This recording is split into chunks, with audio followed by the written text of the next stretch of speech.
कळमनुरी विधानसभेचे आमदार संतोष बांगर यांच्या नेतृत्वामध्ये दरवर्षी श्रावण महिन्याच्या दुसऱ्या सोमवारी कावड यात्रा निघते। ती कावड यात्रा कळमनुरीच्या चिंचाळेश्वर महादेव मंदिर ते हिंगोली शहरातील कयाधू अमृतधाम मंदिरामध्ये निघते। याही वर्षी कावड यात्रा उद्याच्या 12 तारखेला निघणार आहे। त्याच कावड यात्रेची तयारी जी आहे ते हिंगोली शहरात पूर्ण झालेली आहे, तयारी सुरू आहे। आपण जर बघत असाल तर मी आता याच नांदेड नाका परिसरामध्ये आहे। नांदेड नाका परिसरामध्ये नव्हेच तर हिंगोली शहरातल्या प्रत्येक ठिकाणी आणि कळमनुरी शहरापासून हिंगोलीपर्यंत मोठ्या प्रमाणात पोस्टरबाजी करण्यात येते। जागोजागी कार्यकर्त्यांनी पोस्टर लावलेले आहेत आणि या कावड यात्रेसाठी जे आहेत ते दिग्गज नेतेही उपस्थित राहणार असल्याची माहिती आहे। यावर बोलण्यासाठी आपल्यासोबत आहेत कळमनुरी विधानसभेचे आमदार संतोष बांगर। दरवर्षी कावड यात्रेची तयारी असते, याही वर्षी कावड यात्रा आहे, कशी असणार आहे कावड यात्रा? दरवर्षीप्रमाणे याही वर्षी श्रावण मास निमित्ताने दुसऱ्या सोमवारी श्री भोले शंकराची कावड आम्ही चिंचाळेश्वर महादेव ते ओम कयाधू अमृतधारा महादेवपर्यंत ही पदयात्रा, याच्यामध्ये लाखोच्या संख्येने शिवभक्त व शिवसैनिक उपस्थित असतात। दरवर्षी सन्माननीय महाराष्ट्राचे मुख्यमंत्री आदरणीय एकनाथभाई शिंदे हे या कावडमध्ये सर्व कार्यकर्त्यांना संबोधित करण्यासाठी आणि भोळ्या शंकराचा आशीर्वाद घेण्यासाठी या ठिकाणी येत असतात। याही वर्षीसुद्धा या महाराष्ट्राचे लाडके मुख्यमंत्री आदरणीय एकनाथभाई शिंदे या कावडला शुभेच्छा देण्यासाठी आणि भोळ्या शंकराचा आशीर्वाद घेण्यासाठी या ठिकाणी दुपारी 3 वाजता मुख्यमंत्री येणार आहेत। कावड यात्रेला किती वाजल्यापासून सुरुवात होईल आणि कावड यात्रेचा शेवट आणि सुरुवात कशी असणार आहे? सकाळी 8 वाजता चिंचाळेश्वर महादेव मंदिरापासून तर ओम कयाधू अमृतधारा महादेव मंदिरापर्यंत येणार आहे। त्या ठिकाणाहून तुम्हाला सांगतो की म्हणजे एक 50,000 किमान 25 किलोमीटर हा संपूर्ण यात्रा ही पैदल असते। त्याच्यामध्ये मुख्यमंत्री दरवर्षी किमान 5 किलोमीटर हे सुद्धा त्या मिरवणुकीमध्ये सामील होत असतात।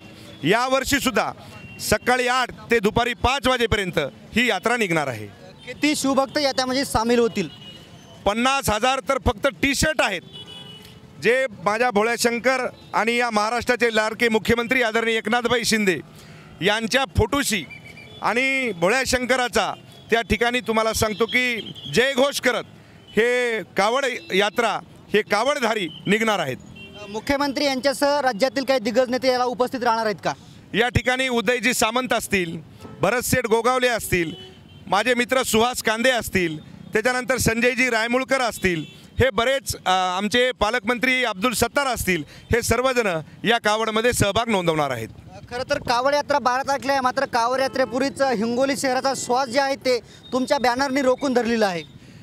एक ध्यानात ठेवा, शिवभक्तांचा उत्साह आणि कावड यात्रामध्ये तुम्हाला सांगतो की मोठ्या संख्येने याच्यात कुठल्याही प्रकारचा म्हणजे फक्त अंतकरणातून भाव पाहिजेत आणि तो भाव या ठिकाणी तुम्हाला संपूर्ण हिंगोली जिल्ह्यातच दिसत आहे।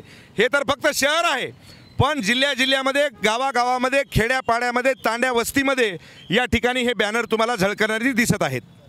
नुकतेच बच्चू कडू तुमच्या विधानसभेत येऊन गेले। कळमनुरीमध्ये त्यांनी कावड यात्रेवर टीका केली होती, अश्लील भाषेमध्ये त्यांनी टिप्पणी केली होती। मला वाटते की बच्चू भाऊनं माझ्यावरती टीका टिप्पणी केलेली नाही। बच्चू भाऊ हे माझे मित्र आहेत, त्यांनी कुणावर टीका टिप्पणी केली हे मला वाटते की मी काय बघितलेलं नाही। काय माझं काय वैयक्तिक त्यांनी नाव घेतलं नाही का काहीच नाही। आणि कावड यात्रा या महाराष्ट्रामध्ये हर ठिकाणाहून हर जिल्ह्यामध्ये निघत असतात। पॉलिटिकल प्रश्न आहे, एकूणच तुमची शिवसेना जी आहे ते येणाऱ्या विधानसभेमध्ये किती जागावर लढणार आहे? मला वाटते किमान या महाराष्ट्रामध्ये सन्माननीय महाराष्ट्राचे मुख्यमंत्री आदरणीय एकनाथभाई शिंदे यांच्या नेतृत्वाखालीच ही निवडणूक होणार आहे आणि किमान सर्वच शिवसेना, भारतीय जनता पार्टी आणि अजितदादा यांच्या सर्व ज्यावेळेस बैठक बसल त्याच्यामध्ये मला तरी असं वाटते की किमान 150 जागा हे सन्माननीय मुख्यमंत्री आदरणीय एकनाथभाई शिंदे घेतील। एकूणच ही जे कावड यात्रा आहे ती आता कावड यात्रा ही विधानसभेच्या तोंडावरती आहे, हे सगळं शक्ती प्रदर्शन म्हणायचं का? मग अजिबात नाही। तुम्ही बघत असाल गेल्या अनेक वर्षापासून ही कावड यात्रा निघत असते। आता हे निवडणुकीचं वर्ष आहे म्हणून तुम्हाला असं वाटते की हे शक्ती प्रदर्शन आहे का? दरवर्षी तुम्ही तुमच्या माध्यमातूनच TV9च्या माध्यमातून आपण सर्व महाराष्ट्राला हे दृश्य दाखवताय। या वर्षीसुद्धा आपल्या माध्यमातून संपूर्ण महाराष्ट्र ही कावड यात्रा बघेल। कुठेतरी महाविकास आघाडीमध्ये कळमनुरी विधानसभेत मोठी गर्दी आहे इच्छुकांची, त्या तुलनेमध्ये महायुतीमध्ये उमेदवाराची गर्दी नाही आहे।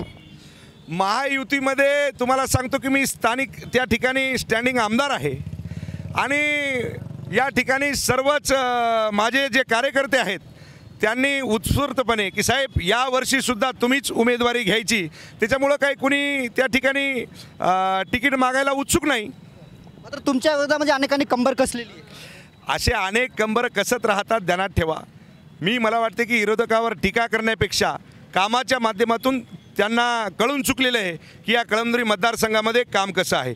कळमनुरी मतदारसंघातच नाही, हिंगोली जिल्ह्यातच नाही, संपूर्ण महाराष्ट्रातल्या जनतेला माहीत आहे की संतोष बांगर हा कोण्या पद्धतीनं काम करतोय. गरीब असो, कष्टकरी असो, दीनदुबळा असो, कुणीही असो, त्याच्यासाठी 24 घंटे संतोष बांगरचा फोन चालू असतो. 24 घंटे लोकांनी ज्या ठिकाणी मला हाक दिली त्या हाकेला ओ देणारा मी त्यांचा कार्यकर्ता आहे. दादा, एक शेवटचा प्रश्न आहे. महाविकास आघाडीमध्ये येणाऱ्या मुख्यमंत्र्याच्या चेहऱ्यावरून घमासान सुरू आहे. संजय राऊत असतील आणि नेते असतील. मला वाटते की त्यांच्याकडं तर चेहराच नाही, अलग लक्षात. आणि ज्या पद्धतीनं महाराष्ट्राचे मुख्यमंत्री आणि दोन्ही उपमुख्यमंत्री काम करतायत, त्यांना घाम सुटला आहे. विरोधकांच्या पायाखालची वाळू घसरली की यार आता कसं होईल आणि काय होईल.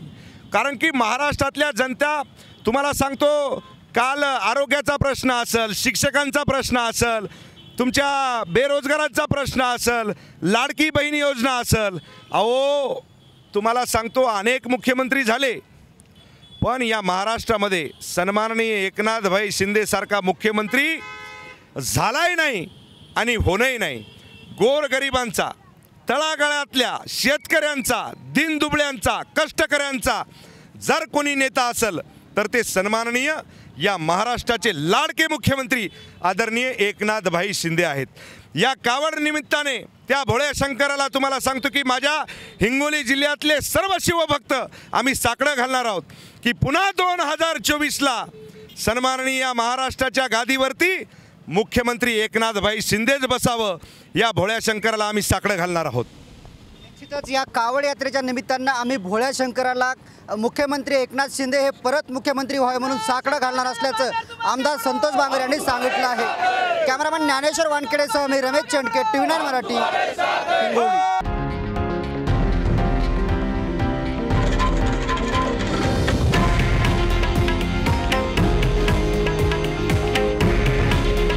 हे आहे देशातील नंबर 1 न्यूज नेटवर्क आणि आपण पाहत आहात TV9 मराठी.